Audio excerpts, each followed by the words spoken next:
Askitam naram chaiva narottamam devim sarasatim vyasam tato jayodirayat nashtaprayeshu bhadreshu nityam bhagavata sevaya bhagavati uttamashuki bhaktir bhavati naistiki nigamal kalpul garitam param shukam karam rita dravi samyatam pibata bhagavatam rasham alayoraham mahoda hoda shikabhuvi babakaham Krishna swadam upagade dhammagini karunashtadu shamasha paranako dunoditaham Twamapiyada Vishuddha Vishrutam Vibha Simapiyadena Viramvidaksaram Pragyahidu Hormarim Sankleshana Musanti Nanyataham Atmaramastu Muniya Nigrantika Korvantiyatika Mitam Buddha Ganahari Hey Krishna Karuna Sindhu Dinu Bandhu Jagatpate Gopisha Gopika Kantara Kantanamostute Jayatam Sharito Pango Mama Mandir Madirgati Matsavashapadam Boja Radhana Madana Mohanam Sriman Rasaram Vamsi Veda Karsan Beneshan Rupe Gopinata Sri Siddham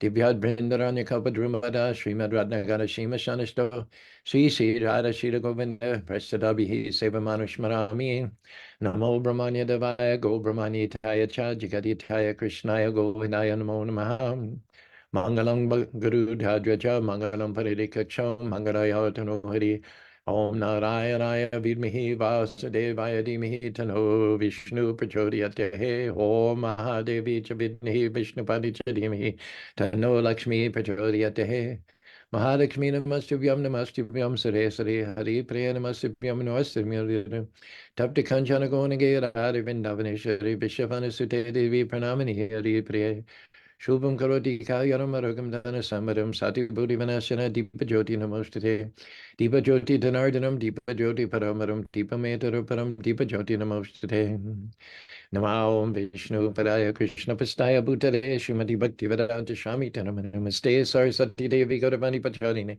Shesha Sunyavadi Paskada Sri Krishna Chaitanya Prabhu Nityananda Shri Advaita Gadadhar Shiva Sri Gaur Bhaktavindam Hare Krishna Krishna Krishna Hare Hare Hare Rama Rama Rama Hare Hare. Thank you for joining us, Rob, on Zoom. And so far on Facebook, we have John Malik, by Bobby, and Brent Spencer. I have something to share when and if others jump on, particularly Natasha and Carmen, and sometimes Anjali contributes some poetry too. Anyway, I'll explain more when they jump on. We have a song, which is the byproduct of our session last Wednesday, which was entitled "This Material World is Like a Shopping Mall." There were so many contributions of such high caliber. And I've always been wanting to some or other preserve or parley these daily offerings into something a little bit more semi-permanent. And so I got inspired to pull everything off of the comment section, everything from you, Rob, and I collated it into a song called the Shopping Mall Song. And I'll wait to see if any of the other co-authors jump on before I share it with you. And at the end, I want you to remind me to post it in the comment section so you all can go through it, analyze it, tweak it, and hopefully we'll come up with a final version. So if I see others appearing on the comment section, other co-partners in crime, then I'll interrupt our discussion today to read the text of this poem to you. Bobby's heard it, Brent's heard it. I don't think you've heard it, Rob, nor has Carmen, nor Natasha, nor any other poets in residence. Govinda Dev, good morning. Govinda Dev.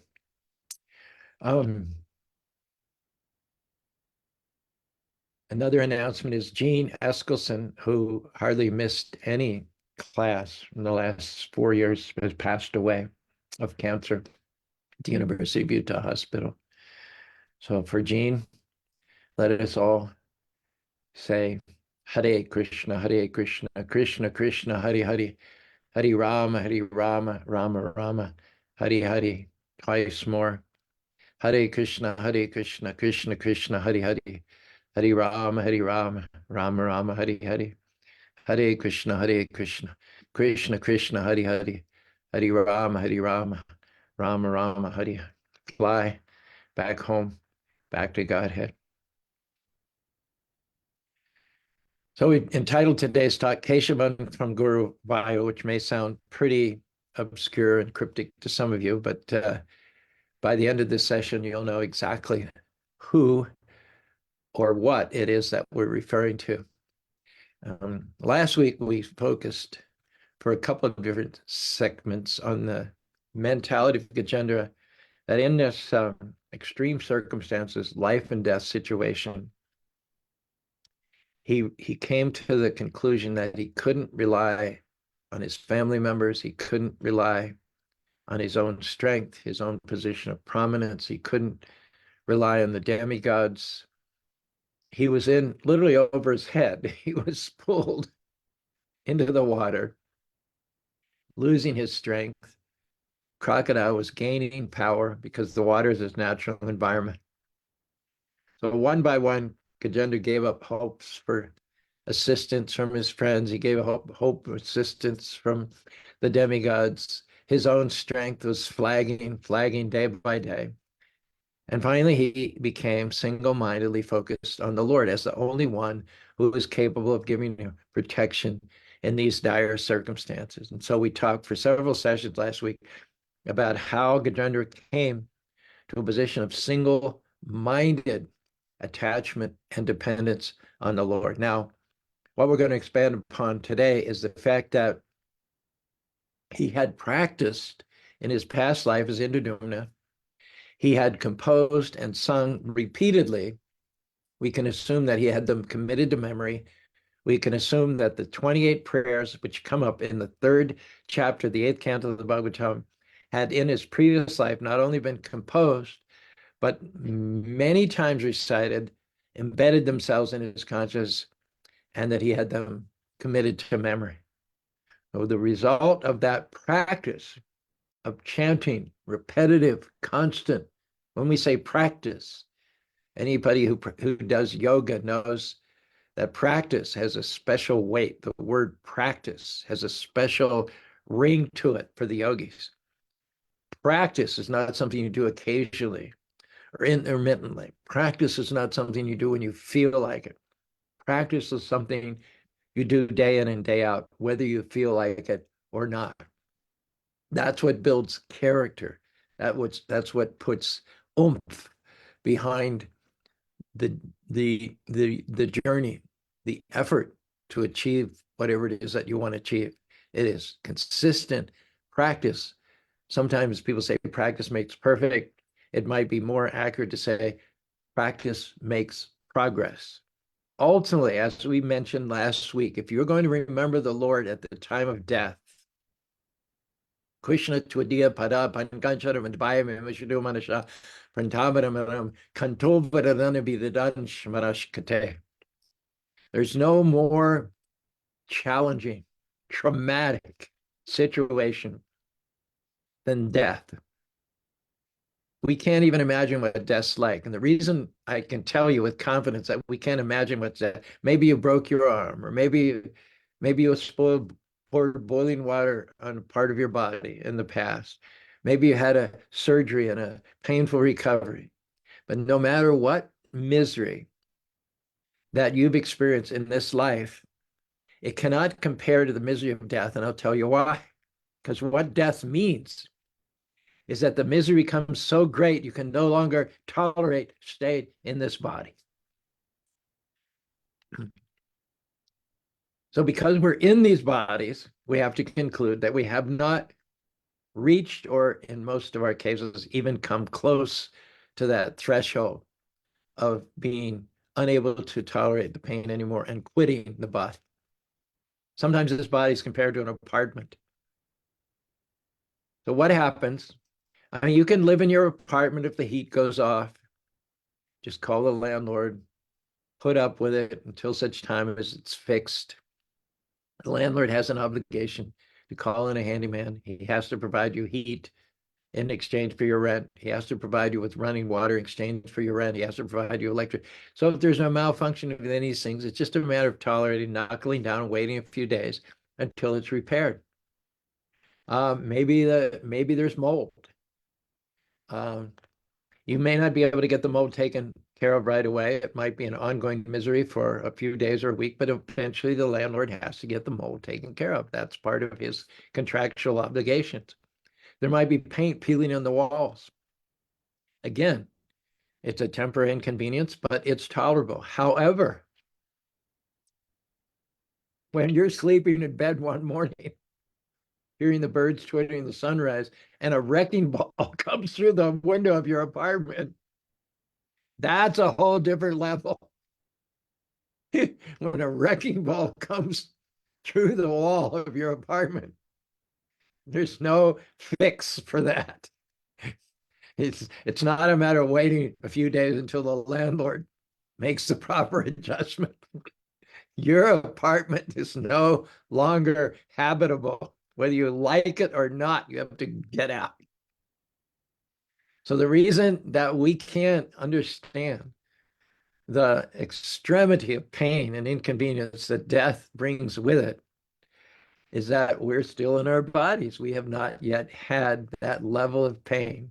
We have not at any time previously in this life. Obviously, we've reached it many times in the past, over and over and over again. But in this life, at least, we've not reached that threshold of pain where we can no longer inhabit the body. The body is still functionable. We may get sick. We may have an organ malfunction, but there are corrective measures, there are surgeries by which we can maintain ourselves in this body for some few more years. But when a vital organ quits and there's no remedial measure, when we get hit by a car or we get our lungs get hard and we can they no longer allow us to process air, whatever it is, we reach a level of pain and inconvenience comparable to the wrecking ball coming through the wall of our apartment. There's no question. You have to leave. You have to leave. So one of the great alwars, I forget whether it was Kula Shekar or one of the other of the 12 hours, said, Krishna Twidiya Pada Pankancha Machana, Advaya Mimidi, Prana Pranayama Shama, Kantova Nanavida. Death means that the phlegm rises up in your throat. Probably you're already blind. Probably your sense of smell has already left you, your sense of taste. You may not have eaten for days or weeks or months prior to the time of leaving the body at the time of death. It's likely that your hearing has left you one by one. The senses depart. In the last time period, whether it's an hour or a day, usually the person leaving their body cannot communicate, nor be communicated to. That's the standard. Then what happens? It's what you call the death rattle. The phlegm, the mucus, the bile, they rise up and they clog the air passages. Most times when one dies, whether it's by pneumonia or this or that and the other reason, it is through suffocation, because that mucus, phlegm, and bile, which actually makes up the composition of the body, it clogs the air passages and one suffocates. So, having started out Motivational Monday with all these pleasant thoughts, the good news is that if you practice in your previous life, it's not necessarily that you will, by your own force, by your own power of recollection, will bring all these previous prayers to the surface. But it is a fact that Krishna can, by his grace, cause you to recall these sublime prayers of a past life. When you're in extremis, you're being assaulted. The body of 9 gates is being assaulted by the forces of time. They're scaling the walls. They're smashing down the gates. They're overwhelming your body. At that time, your mind is reaching out for some compensatory thought, something to counterbalance all the negatives. And at that time, by the grace of the Lord, and only by the grace of the Lord, it's possible for those who have practiced in the past to achieve solace, consolation, in fact, total immunity, to be completely buffered from all that's happening to the body and take shelter peacefully, joyfully, enthusiastically, even at the last moment, in the names, forms, pastimes, and participles. Esha Brahma Shita Parta Nebram Stidpa Shamadikari Brahma Nirvam Rijati. It says if you're Stidpa, if you've been steadfast and consistent in your practice of memorizing prayers and chanting your japa, stita, the word unbudgeable, immovable, fixed, is there in Sanskrit. If you've done that diligently in your past life, that will not go in vain. That will stand you in good stead at the critical moment of leaving this material body. It says that even at the last moment, where everything is ratcheted up, pain, discomfort, everything is misery, suffering, torture, everything is ratcheted up to the nth degree. Bhagavad Gita, Krishna assures Arjuna that at that time, due to one's previous practices, Krishna can enter in. And even though externally a witness could look at this person, their body may be convulsing, they may have shrunk to skeletal proportions, they might weigh 70 pounds, 200 pounds, maybe. Although physically it's unattractive, it's unappealing, it's off-putting, it's repulsive. What's happening between the soul and God can be totally extraordinary, totally ecstatic. The soul can be running in joy and ecstasy, the spiritual body, leaving this old and ruined material, corpse-like tabernacle, and flying to the lotus feet of Krishna by Krishna's grace, not on its own power. Atapi te deva padambuja bhaya prashada lashana janati tatpam bhagavan nachanyo ikopi charan bichinban. It is only by the mercy of the Lord that one attains the shelter of the lotus feet of the Lord. We can't do it, but what we can do is we can train.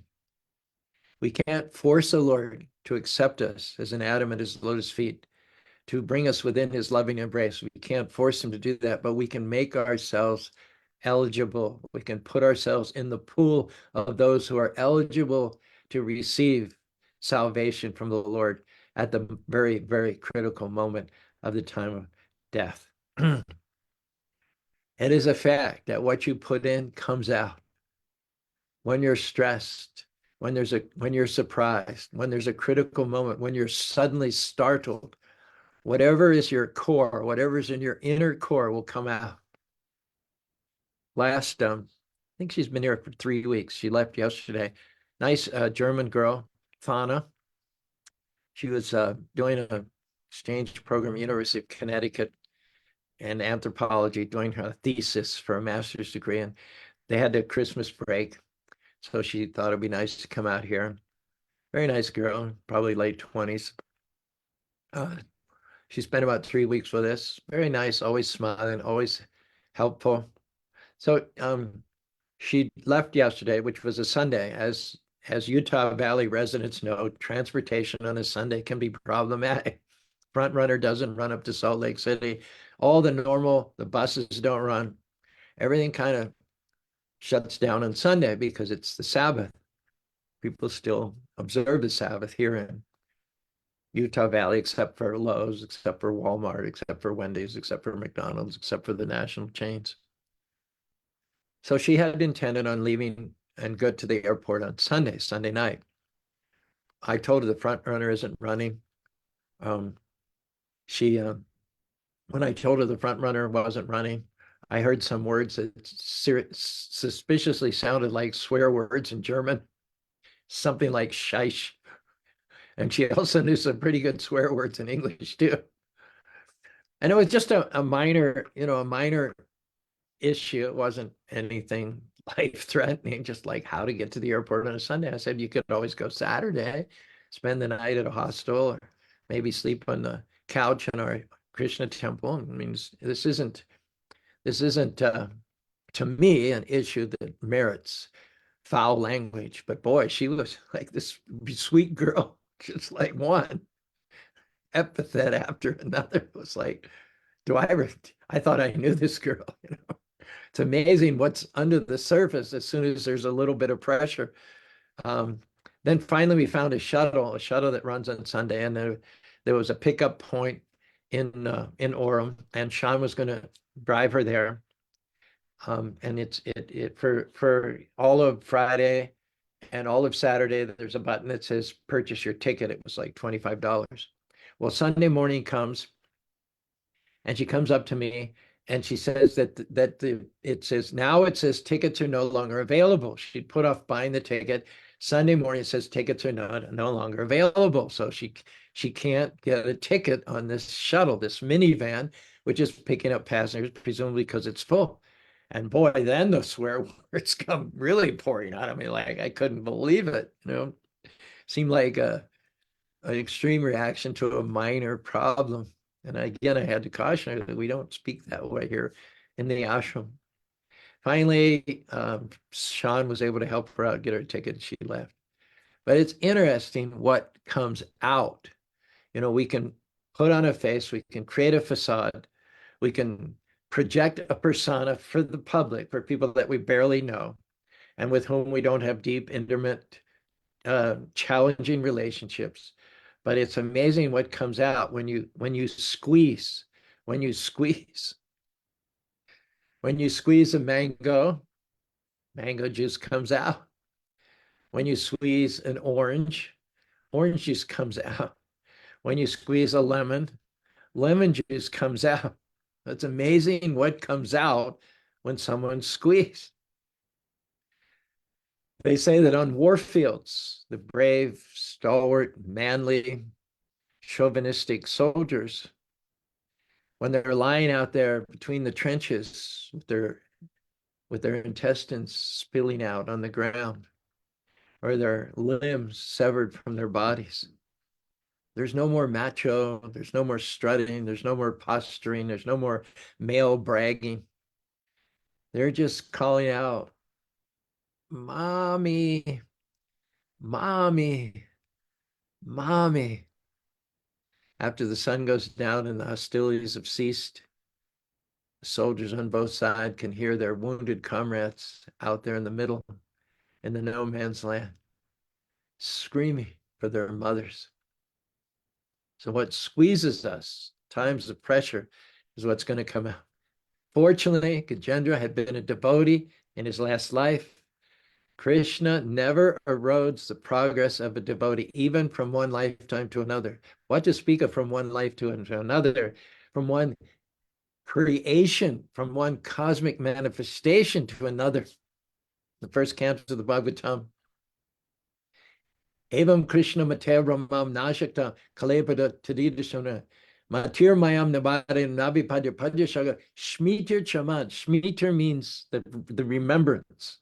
Remembrance of things past lives, past creations, comes by the grace of the Lord, or it does not come by the grace of the Lord. Sarvasya Chaham Ridi Shani Vishto. Krishna says, I am seated in the hearts of all living entities. Shmitir Gyaram Apohanam Cha. From me, from Krishna, comes knowledge, remembrance, and forgetfulness. So that ability to remember Krishna, even after transitioning from the last body into the present body, is given by Krishna. Whatever advancement, whatever progress, whatever's made in one's previous life, whatever percentage of God consciousness you've been from a previous life, even if it's 1 or 2%, Krishna remembers that, and Krishna carries that over to your next life. Even if your last life had been interrupted by a cosmic annihilation, even if the entire universes had been retracted at the time of destruction back into the body of Vishnu and remained there for a lifetime of Lord Brahma, which is 311 trillion years, after which the Lord again exhales.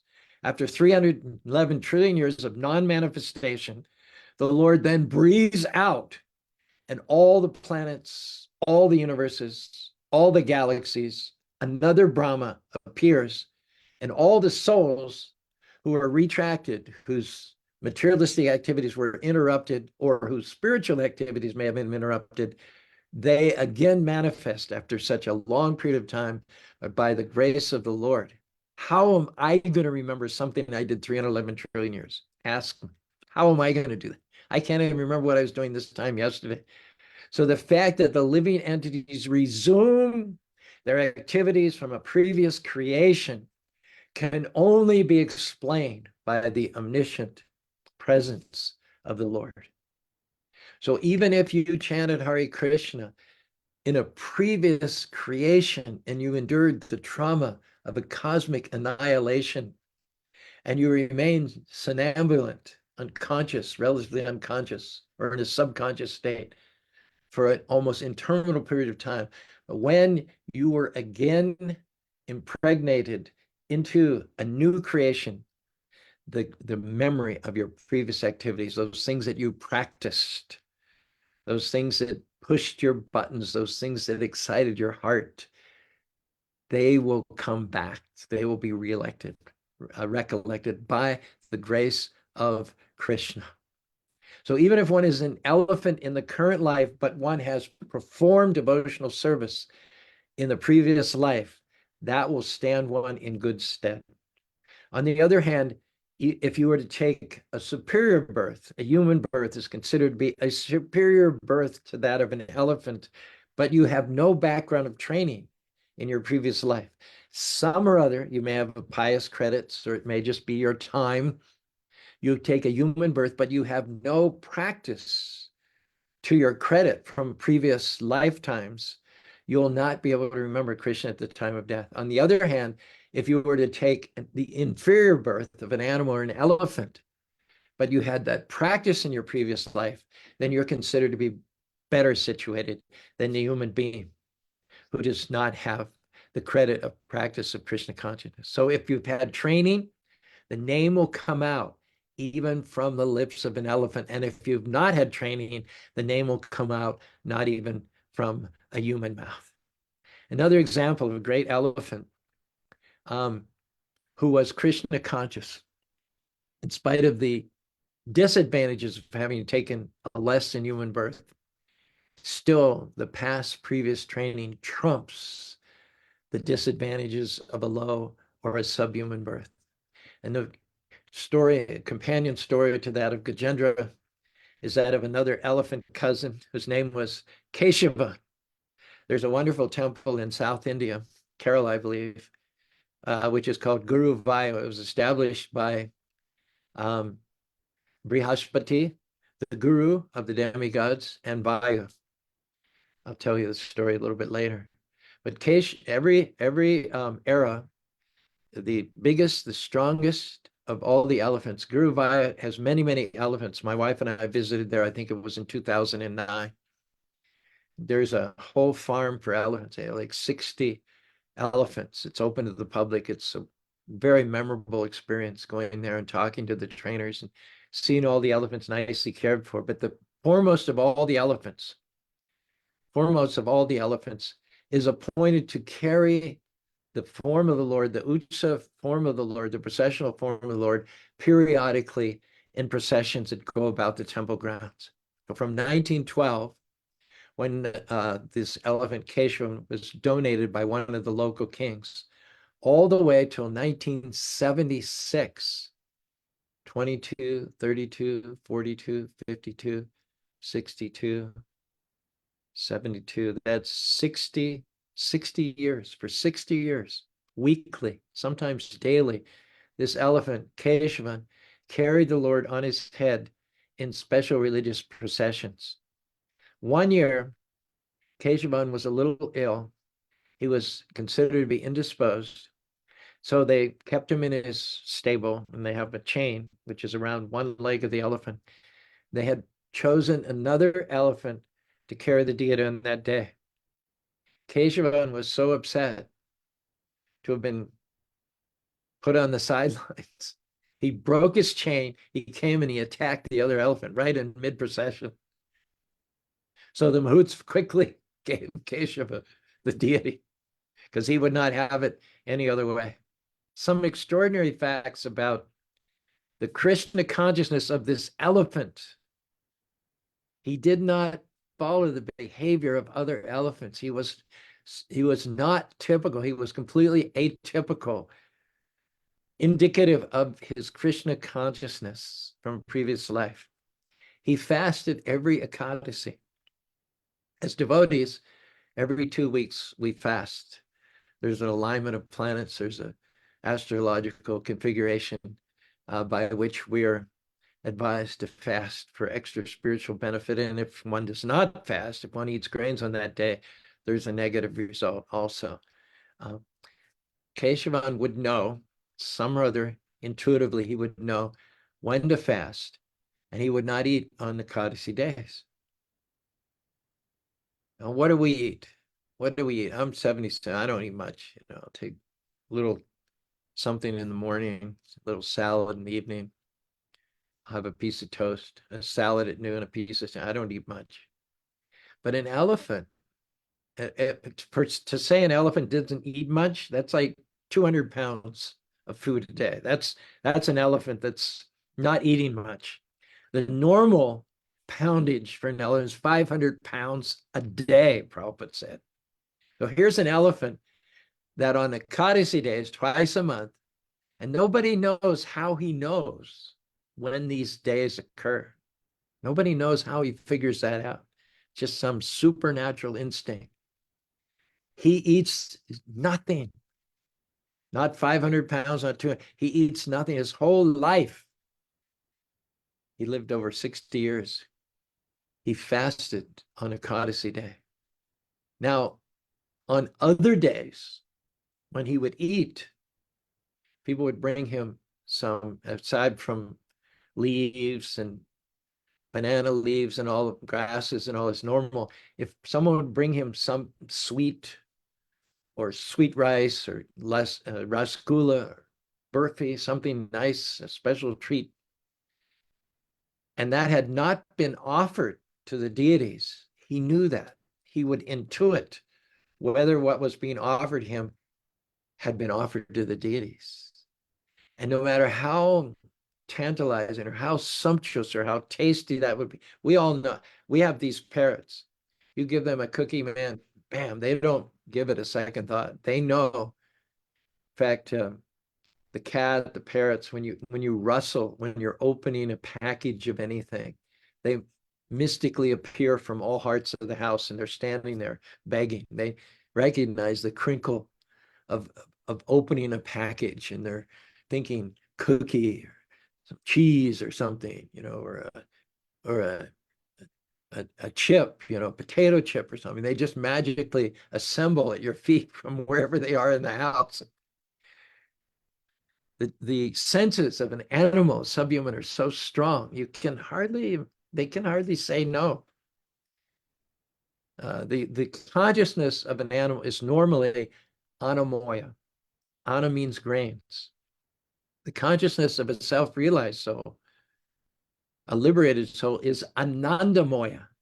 Moya means consciousness. Ana means grain. Ananda means bliss. When one has reestablished one's eternal relationship with Krishna, one feels unlimited ananda maya abhyasat, unlimited, ever increasing, oceanic, tidal bliss, increasing more and more and more.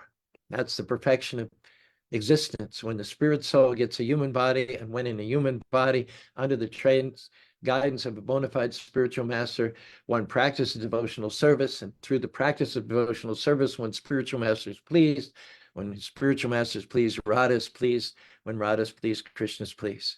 At that time, oceans of bliss are unleashed. That's Anandamoya. But now at the other end of the spectrum, those who have not achieved the human form, who are still incarcerated within an animal body, for them, they have equal enthusiasm.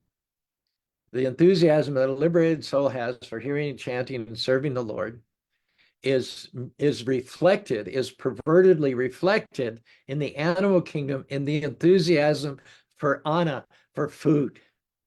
For the animal, the absolute truth is food. So here's Keshavan. He's in an animal body, which is considered to be a body dull and full of ignorance.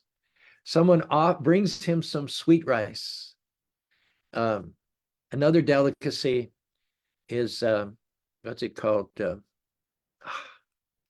It's a puri. Puri is made with flour and a little sugar and some butter, and it's deep fried in ghee, clarified butter. And this particular type of puri is stuffed with coconut and sugar and raisins. I forget what it's called, Punjabi puri or something. My good friend Avatar at Star of India, whenever I go visit him, he sits me down, his wife cooks, they offer me a hot meal, and then when I go, wrapped up in all this aluminum foil, they will have made these puris, which are a real delicacy. So imagine, here's Keshavan, he's in an animal body. For the animal, normally the standard is absolute truth is food. Food is God. If someone offers him these kinds of puris or some sweet rice or burfi, he would spurn it.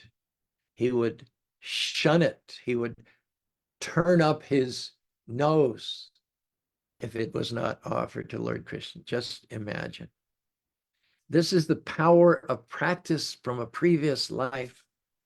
Even if you don't make it all the way, if you don't become 100% Krishna conscious in this life, there's two amazing possibilities which are open. One is the possibility that if you forget Krishna at the end of this life, at the time of death, Krishna may very well remember you.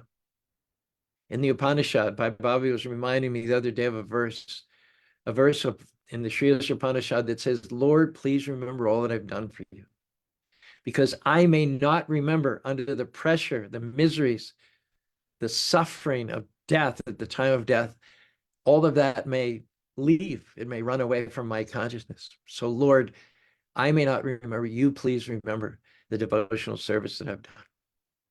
If that doesn't happen, but you do transition to another life, if in spite of your practice in Krishna consciousness, you are going to take another birth, even if that should happen to be in a birth of an animal, every hope, every expectation is that Krishna, even within an animal's body, given the right circumstances, he can cause that memory of your previous life, those practices to bear fruit.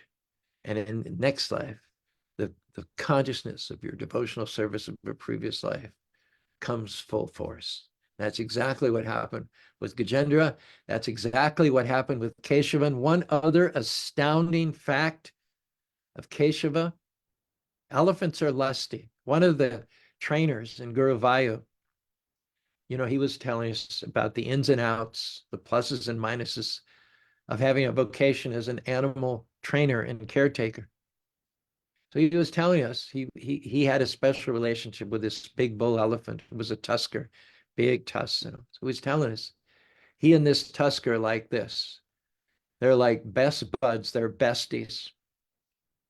He says, but when the animals come into rut, when it's a season for rutting, for mating, they are very dangerous. They become maddened by lust. And he showed a puncture scar in his side. And that's his good buddy, that elephant. One time when he was in the season of rut, he stabbed, he gored his best friend, his trainer. And so that's an exception. Animals, in the same way that for them, food, Anna, is the absolute truth. They'll do anything for food. Their enthusiasm, if they have food, there's nothing more to aspire for. It's the perfection of life. They've reached the ultimate according to their framework. Similarly, for animals, sex is paramount. Yanaitu nari grimeri shukami chutum kandaivanam kurpaya dukkha dukkha hihi. The very shackles by which we come to this material world are the shackles of sex life. And animals, and particularly elephants, of all animals, the ones who are most prone to madden, lusty desires are elephants. The male elephant is the king of the jungle. There is no animal which can prey upon the elephant. He has no fear from any other living animals, not even the lions in the jungle.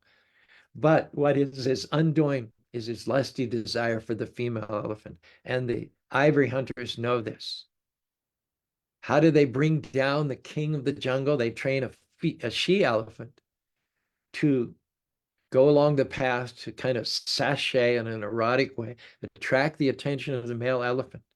She leads the elephant down this jungle path, and the she elephant is trained to sidestep a pit. There's a pit dug, a deep pit with sharp stakes coming up in the middle of the path. And the she elephant knows to sidestep around that, but in his maddened, lusty, sex craving state, the male elephant doesn't see this thinly disguised hole and he falls into it. He gets impaled. So it is his own lusty desires which bring about his destruction. Now, having said that, is it not completely astounding to know that Keshavan lived his whole life as a celibate? His whole life as a celibate.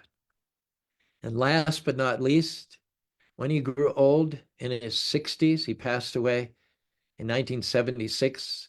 There's a wonderful life-size statue of Keshavan there near the entrance of the temple, and his tusks form the gateway under which you enter the temple of Krishna there in Guruvayor. On the day of his death, Keshavan broke his chain. He came to the door of the temple. He bowed down on his front legs. He faced the deity. He offers obeisances, and in that position, he left his body. All this from an elephant.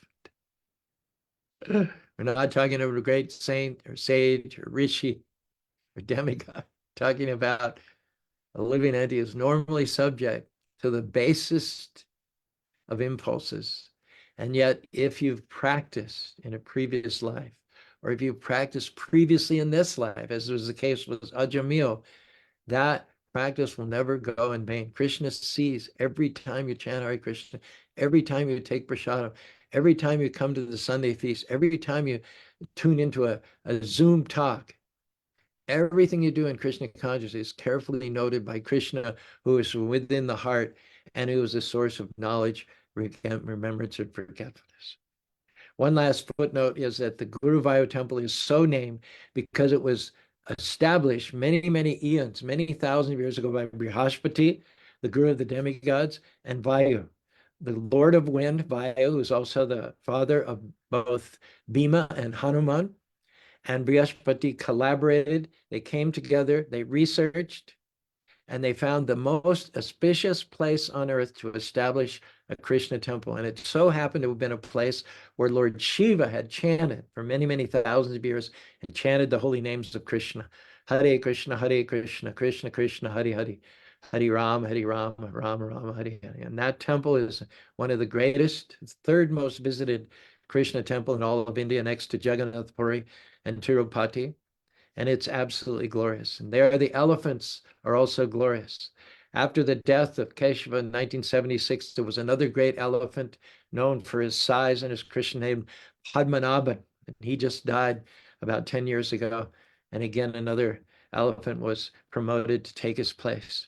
So what do we learn from this session today? That if not properly trained, even someone who's so fortunate as to be in a human form cannot chant the holy names of the Lord at the critical moment.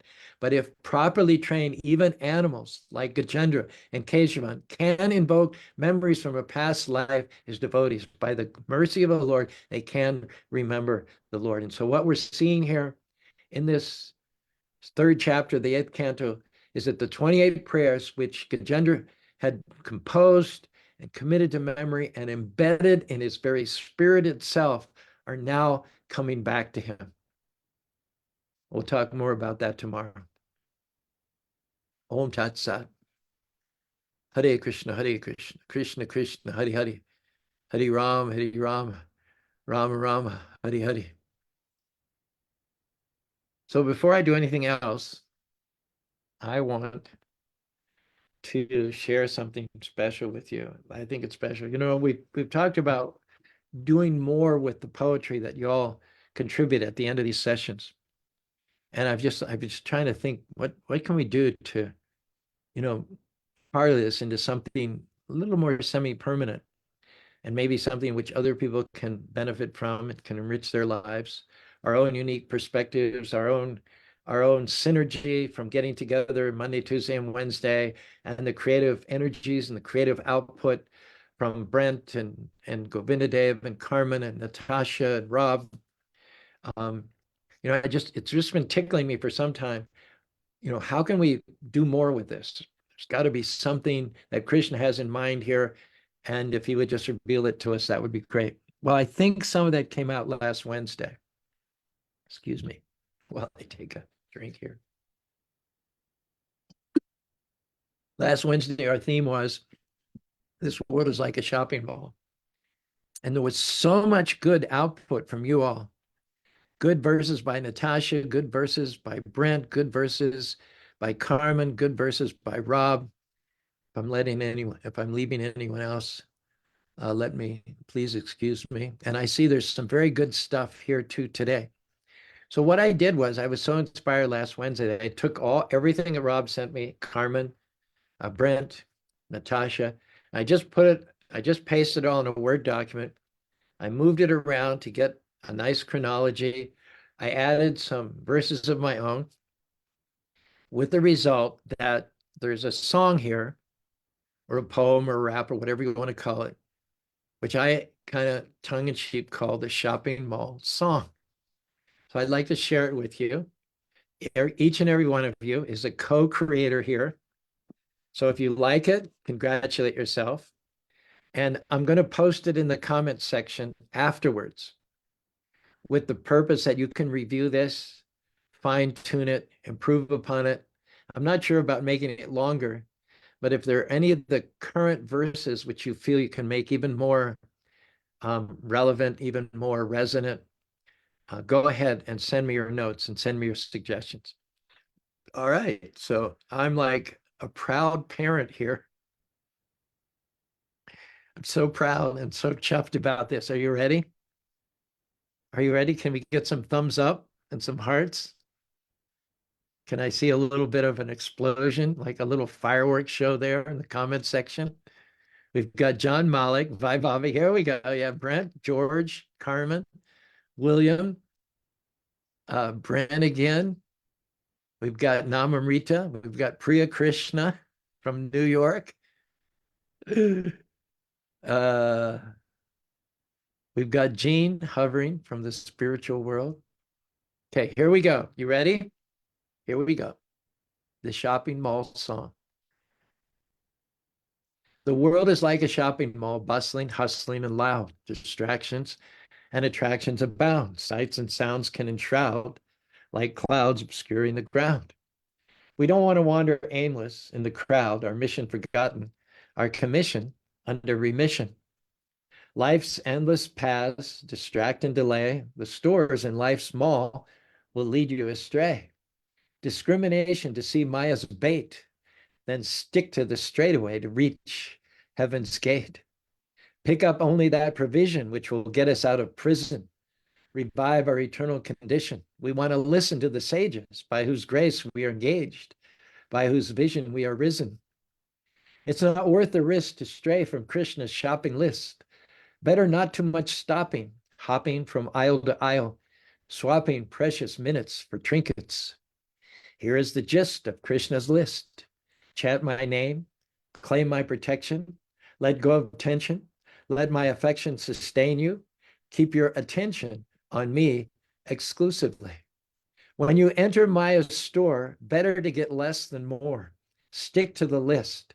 Don't miss eternal bliss because of the hiss of Maya's kiss. Be as focused as the bees. Look only for the flower, not the stem or the leaves. The devotee can pull water from oil, milk from ocean, milk from venom, the clean from the soiled. As we traverse this earthly plane, do what you came for and nothing more. Don't be tempted by the glitter, filter out the litter. Rather than frittering away your life, splintering consciousness and going astray, stay the course back to the source, the ever-existing youth, the absolute truth, the root of creation, who plays upon his flute. That's it. That's the fruit of your creative energies from last Wednesday's class. Yeah, I see some things going up. If you like that, pat yourself on the back.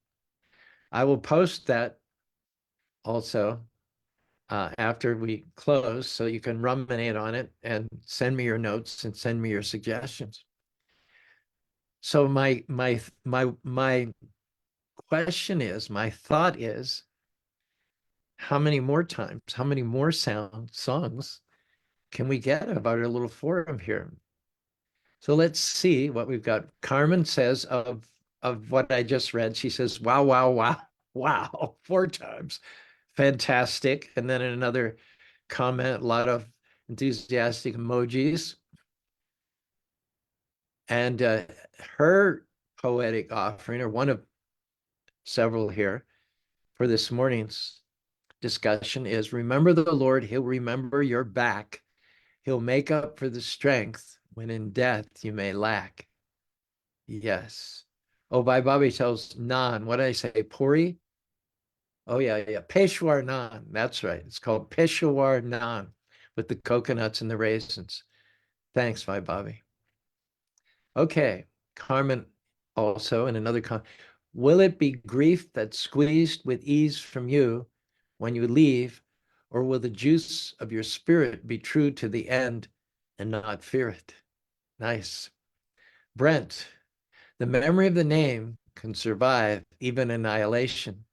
It's your navigation to take you back home. Nice. We have a comment from Priya Krishnadas. Great class. So happy that I can join from New York. Hare Krishna Prabhuji, please accept my obeisances. Glories to Prabhupada. Namamrita weighs in with a Hare Krishna greeting. Here's another poetic offering by Brent. You'll feel that the pain is real when the wrecking ball comes through the wall. There's no time to grieve. You have to leave. Having a consistent practice every day can help make the misery of death go away. Now that is pretty accurate, pretty much right on the point of what we talked about. William Griffith, thanks for joining us. Govinda Dave, John Malik, and Bhai Bobby. Okay, so it's 24 minutes past 8 o'clock. I will post the words and lyrics of this song on the comments section for those of you who would like to review it and further tweak it. I'm very excited about this new development, and I'm so delighted to be in the company of such creative, insightful, enthusiastic souls as yourself. You bless me, you honor me, and you uplift me. Till tomorrow. Hare Krishna, Hare Krishna, Krishna Krishna, Hare Hare, Hare Rama, Rama Rama, Hare Hare.